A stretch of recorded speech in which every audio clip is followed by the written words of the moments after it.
فجرجيس بعد الإسلام. وعلى رأسهم نجيب الشابي واتباعه. ونعلن ونطالب، نعم نطالب برأس نجيب الشابي وأمثاله، ورأسه مطلوب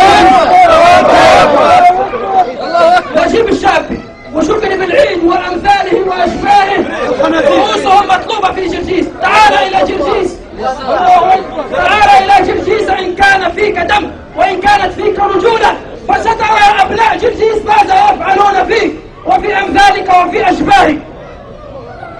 لا أقول هذا الخطاب تحميسا، بل حتى أحسسكم بما في قلبي من غيظ تجاههم، من غيظ تجاه هؤلاء الذين يتولون وهؤلاء الذين يقولون بألسنتنا. نعم عباد الله، إنهم مرقوا بالإسلام بإجماع المسلمين، لا تجد لهم أعذارا، فلقد كفرهم الله سبحانه وتعالى وكفرهم رسوله صلى الله عليه وسلم. ليس هذا من كيسي، ليس هذا من كيسي،